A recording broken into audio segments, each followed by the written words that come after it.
This is 92.7 big FM. आप सभी का स्वागत, वंदन और अभिनंदन करता हूं आपके पसंदीदा प्रोग्राम में जिसका नाम है सुहाना सफर विद अनु कपूर। हमारे इस प्रोग्राम को आपने इतना प्यार, इतना सम्मान दिया, जिसके कारण आज ये शो रेडियो जगत में एक अपना अहम मुकाम रखता है। इस सम्मान के लिए बहुत बहुत आभारी हूं और दोनों हाथ जोड़कर वंदना करता हूं आपकी। हमारी कोशिश रहती है कि ऐसे फैक्ट्स और स्टोरीज आपको सुनाएं जो इंटरेस्टिंग हो, एक्सक्लूसिव हो और ऑथेंटिक भी हो। आज के सुहाने सफर में पहली स्टोरी मदन मोहन की और दूसरी स्टोरी कवि प्रदीप के लिखे एक ऐसे गीत की जिसने देश भर में धूम मचा दी थी। तुमने पुकारा और हम चले आए, उसके बाद दिल ने फिर याद किया। ये होंगे हमारे रेगुलर सेगमेंट्स, आप बहुत अच्छी तरह से वाकिफ हैं। हमारे श्रोता का प्रश्न, इजाजत दें तो आगाज करूं आज के सफर का। म्यूजिक डायरेक्टर मदन मोहन तलत महमूद की गायकी को बहुत पसंद किया करते थे। यही वजह थी कि फिल्म जहांरा का म्यूजिक करते समय मदन मोहन तलत महमूद की आवाज में ही सारे गाने रिकॉर्ड करना चाहते थे, लेकिन फिल्म के डायरेक्टर विनोद कुमार उन दिनों टॉप पे चल रहे मोहम्मद रफी की आवाज में सारे गाने रिकॉर्ड करना चाहते थे, लेकिन मदन मोहन इस बात के लिए तैयार नहीं थे। इधर डायरेक्टर साहब भी अपनी जिद पर अड़ गए।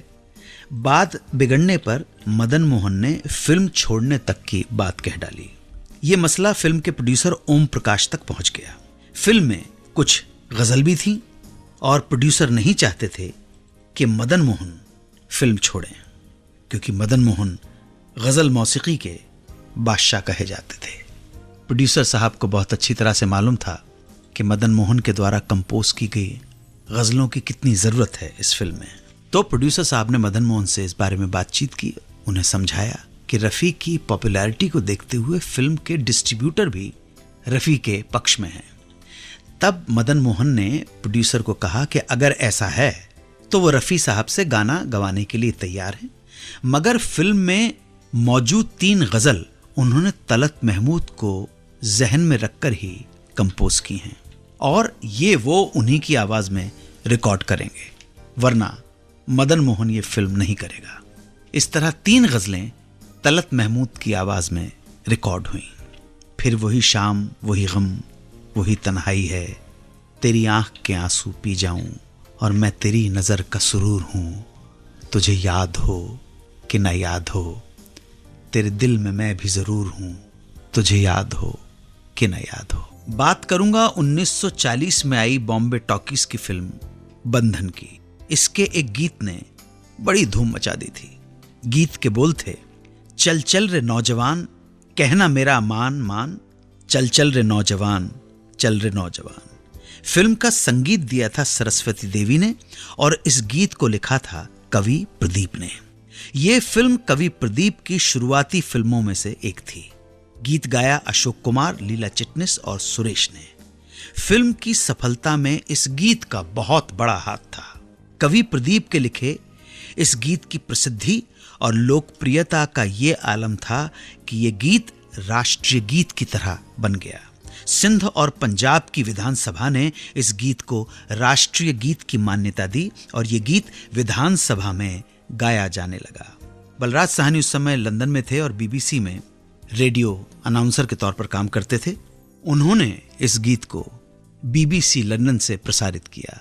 जब भी यह गीत सिनेमा हॉल में बजता तो लोग नारे लगाते थे, once more, once more, once मोर।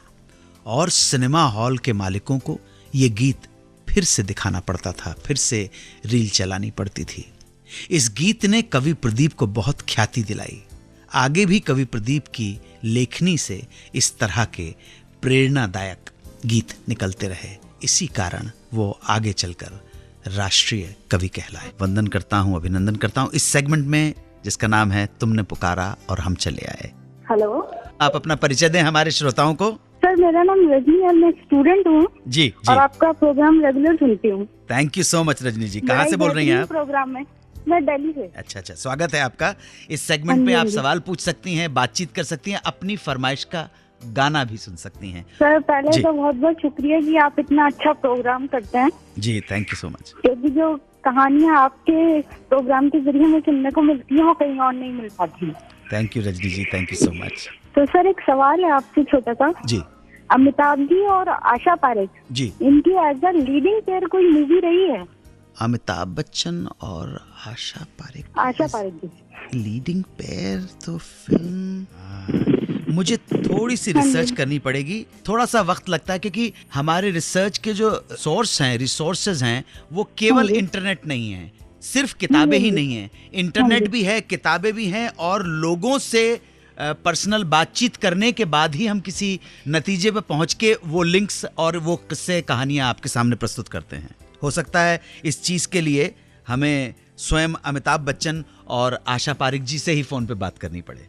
हाँ जी, क्योंकि सर एक मूवी तो उनकी साथ है, लेकिन आशा जी ने उनकी भाभी का किरदार अदा किया। जी जी, लेकिन एज ए अमिताभ बच्चन और आशा पारेख जी की आप सही कह रही हैं, 1981 की फिल्म है ये, कालिया की बात कर रही हैं ना? हाँ जी हाँ जी। ये इसके इकबाल अलावा तो सिंह जी मुझे ने कोई- प्रोड्यूस की थी और डायरेक्ट की थी टीनू आनंद ने। बिल्कुल हाँ जी। हैं इसमें अमिताभ बच्चन के साथ आशा पारेख, परवीन कादर खान भी थे, अमजद खान भी थे इसमें।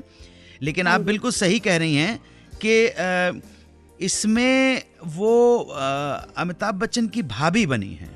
हाँ जी। लेकिन अगर कोई इस तरह की संभावना नजर आई जिसमें अमिताभ बच्चन की हीरोइन रही हो आशा पारेख, उसके लिए हाँ जी। थोड़ा सा टाइम दे दीजिए। हमसे बातचीत करने के लिए बहुत बहुत आभारी हूं मैं आपका। और अगर आप कोई गाना सुनना चाहें, आपकी फरमाइश, तो मैं जरूर सुनवा दूंगा आपको। सर आप अनुपमा का गाना सुनवा दीजिए, कुछ दिल ने कहा। अरे वाह वाह वाह, ये अनुपमा फिल्म जो है, संगीत था हेमंत कुमार जी का और गीत लिखे थे स्वर्गीय कैफी आजमी ने। कुछ दिल ने कहा, कुछ भी नहीं, कुछ दिल ने सुना, कुछ ये भी नहीं, फेवरेट सॉन्ग है। ऐसी भी बातें होती हैं। रजनी जी, ये फेवरेट सॉन्ग कितनी खूबसूरत कविता है। तो अपने इस गाने को सुनते हुए जरूर प्रार्थनाओं में ग्रेट हेमंत कुमार और ग्रेट कैफी साहब को जरूर याद कीजिएगा, जिनकी वजह से आपको ये गाना आज भी छूता है। दिल्ली की हमारी श्रोता रजनी जी की फरमाइश पर ये गीत कैफी आजमी का लिखा हुआ, संगीतबद्ध किया हुआ स्वर्गीय हेमंत कुमार का, कुछ दिल ने कहा, कुछ भी नहीं, कुछ दिल ने सुना, कुछ भी नहीं, ऐसी भी बातें होती हैं। Rajni ji, thank you so much for being with us. Thank you so much. आज दिल ने फिर याद किया मलिकाए तरन्नुम नूरजहां की शान में। नूरजहां का जन्म के बाद नाम रखा गया था अल्लाह राखी वसई। उनका जन्म पंजाब के कसूर नामक जगह में 21 सितंबर 1926 को हुआ था, जो अब पाकिस्तान में है। होश संभालते ही उन्होंने संगीत की तालीम लेना शुरू कर दिया और 6 बरस की उम्र से ही उन्होंने कार्यक्रम देना भी आरंभ कर दिया था। उन्होंने क्लासिकल म्यूजिक की तालीम उस्ताद बड़े गुलाम अली खां से हासिल की। इसी दौर में नूरजहां और उनका परिवार कलकत्ता शिफ्ट हो गया। यहाँ उन्होंने बेबी नूरजहां के नाम से पिंड दी कुड़ी, हीर सयाल और पंचोली प्रोडक्शन की गुल बकावली जैसी पंजाबी फिल्मों में अभिनय भी किया। कुछ फिल्में करने के बाद 1938 में नूरजहां वापस लाहौर लौट आईं। यहाँ म्यूजिक डायरेक्टर गुलाम हैदर के गानों से उन्हें बहुत शोहरत हासिल हुई।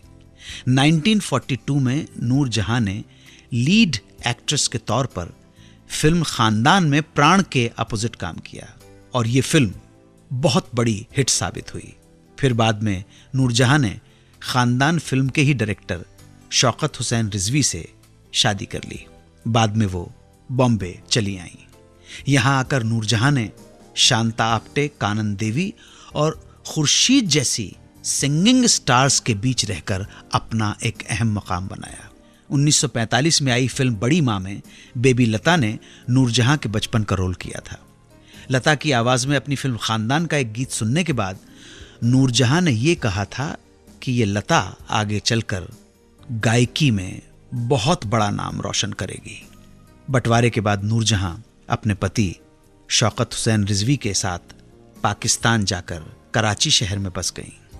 जीनत, जुगनू, दोस्त, विलेज गर्ल, अनमोल घड़ी और मिर्जा साहिबा उनकी भारत में की गई प्रमुख फिल्में थीं। मिर्जा साहिबान भारत में उनकी अंतिम फिल्म रही, जिसमें उनके हीरो पृथ्वीराज कपूर के भाई त्रिलोक कपूर थे। पाकिस्तान जाकर उन्होंने अपनी पहली फिल्म डायरेक्ट की, चनवे। आगे चलकर उन्होंने दुपट्टा, गुलनार, अनारकली और कोयल जैसी फिल्में भी की। कोयल फिल्म के दौरान ही उन्होंने अभिनेता एजाज दुर्रानी से शादी कर ली और एक्टिंग को अलविदा कह दिया। इसके बाद नूरजहां पूरी तरह समर्पित हो गईं गायकी को। गायक के तौर पर उनकी प्रमुख फिल्में रहीं सलमा, कैदी, ससुराल, घूंघट, सरहद, सालगिरह, हीर रांझा इत्यादि। 1986 में अमेरिका के टूर के दौरान नूरजहां को हार्ट की तकलीफ का पता चला, जिसके बाद उन्हें हार्ट सर्जरी भी करवानी पड़ी। 23 दिसंबर 2000 को हार्ट फेल होने से मलिका तरन्नुम नूरजहां चली गईं इस दुनिया से, लेकिन पीछे छोड़ गईं अपने चाहने वालों के लिए सैकड़ों सदाबहार सुरीले नगमे। तुमने पुकारा और हम चले आए, आपसे जुड़ने की चाह है, कोशिश है। आइए देखते हैं कौन हमसे जुड़ने के लिए तैयार बैठा है। हेलो, मैं 92.7 बिग एफएम से अन्नू कपूर बोल रहा हूँ। नमस्कार करता हूँ सर जी। नमस्कार जी, बहुत बहुत नमस्कार जी सर। आपको मेरा चरण स्पर्श सर। नमस्कार जी। और नमस्कार। आपको बहुत बहुत प्रणाम जी। हमारे दूसरे श्रोताओं को अपना परिचय दें, आप कहाँ से बोल रहे हैं, शुभ नाम क्या है आपका? सर मेरा नाम योगेंद्र त्यागी है और सर मैं गाजियाबाद से बोल रहा हूँ। अच्छा त्यागी जी, स्वागत है आपका इस सेगमेंट पे जिसका नाम है तुमने पुकारा और हम चले आए। आपने पुकारा, फोन किया और हम आपके सामने हाजिर हैं जी। सर एक गुजारिश है सर जी। कभी मेरी इच्छा है कि मैं लाइफ में कभी आपसे मिलूं सर, और आपके चरण स्पर्श करना चाहता हूं सर। जो आपने जो है मुझे एक तरह से मैं ये समझ रहा हूं कि जैसे मैं एकदम बॉलीवुड से बिल्कुल एकदम जुड़ गया हूं सर। जी साहब, मेरा सौभाग्य है। बिल्कुल, कभी भी मुंबई शहर में आना हो या कभी मैं उधर दिल्ली में आए तो मिल जाएंगे, तो कोई प्रॉब्लम नहीं होगी। मैं नमस्कार कर लूंगा आपको। और मैं जय हिंद वंदे मातरम वाला आदमी हूँ। मेरा तो धर्म, हाँ जी, मेरा धर्म ईमान जो है, मेरा देश भारत है प्रीत जहाँ की रीत सदा मैं गीत वहाँ के गाता हूँ। भारत का रहने वाला हूँ, भारत की बात सुनाता हूँ। थैंक यू सर, बहुत बहुत धन्यवाद। Thank you very much. अब समय है हमारे प्रोग्राम को सुनने वाले एक श्रोता विजय भाटिया के पूछे गए सवाल का जवाब देने का, जो जानना चाहते हैं कि क्या अमिताभ बच्चन ने कफन नाम की किसी फिल्म में काम किया। तो बताना चाहूंगा कि अमिताभ बच्चन ने कफन नाम की किसी फिल्म में कभी भी काम नहीं किया। कफन नाम से एक हॉरर फिल्म 1990 में जरूर आई थी, मगर इस फिल्म में अमिताभ बच्चन नहीं थे। अगर किसी और के पास कोई और खास जानकारी उपलब्ध हो तो हमारे साथ जरूर शेयर करें। अब समय हो गया है आपसे आज्ञा लेने का। फिर भेंट होगी प्रार्थनाओं में। याद रखें, जय हिंद, वंदे मातरम।